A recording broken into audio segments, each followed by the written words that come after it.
Hello viewers, আজকে আমরা Microsoft ওয়ার্ডের শর্টকাট কি সম্পর্কে জানব। প্রথমে যে শর্টকাট কিটা সম্পর্কে জানব সেটা হচ্ছে কন্ট্রোল এ।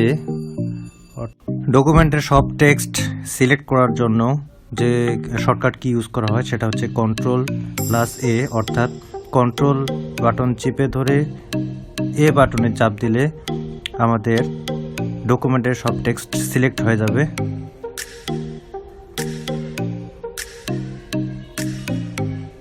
এরপরে আমরা শিখব কন্ট্রোল+B, যার অর্থ হচ্ছে টেক্সট বোল্ড করার জন্য।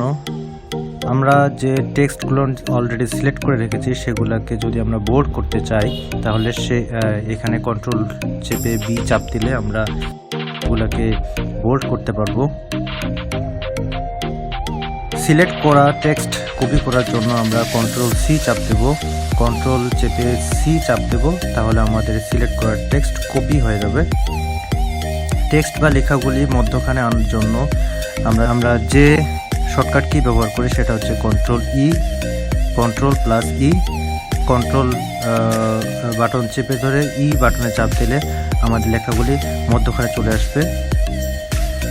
যে কোনো শব্দ বা বাক্য খোঁজার জন্য আমরা চাপ দেব কন্ট্রোল+F, অর্থাৎ কন্ট্রোল চেপে ধরে এফ বাটনে ক্লিক করলে আমরা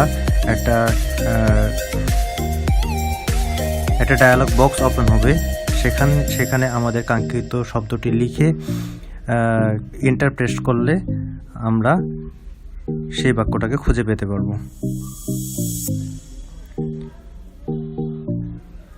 সিলেক্ট করা টেক্সট ইটালিক ফন্ট স্টাইল করার জন্য আমরা চাপ দেব কন্ট্রোল+I বাটনে।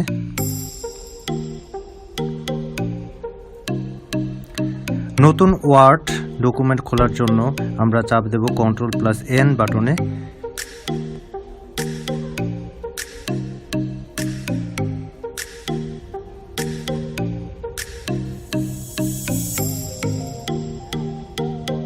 ওয়ার্ড ফাইলে কাজ শেষ করার পরে যদি আমরা এটাকে সেভ করতে চাই তাহলে আমরা চাপ দেব কন্ট্রোল+S, অর্থাৎ কন্ট্রোল চেপে ধরে তারপরে এস বাটনে ক্লিক করব, তাহলে আমাদের কাঙ্ক্ষিত ডকুমেন্টটি সেভ হয়ে যাবে। টেক্সট বা লেখাতে আন্ডারলাইন করার জন্য আমরা চাপ দেব কন্ট্রোল+U, অর্থাৎ কন্ট্রোল চেপে ধরে ইউতে চাপ দেব, তাহলে আমাদের লেখাটা আন্ডারলাইন হয়ে যাবে।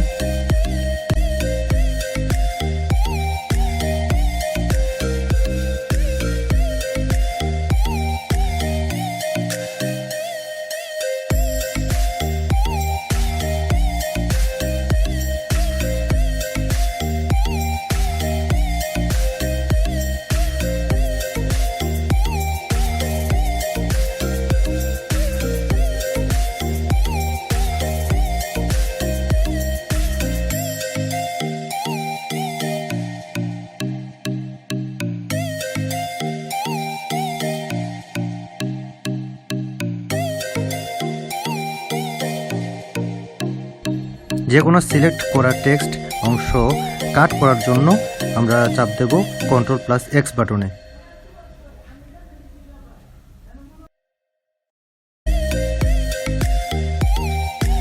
কপি করা টেক্সট সহজে পেস্ট করার জন্য আমরা চাপ দেব কন্ট্রোল+V বাটনে, অর্থাৎ কন্ট্রোল চেপে ধরে ভিতে চাপ দেব, তাহলে আমাদের কপি করা টেক্সটটা সহজে পেস্ট হয়ে যাবে।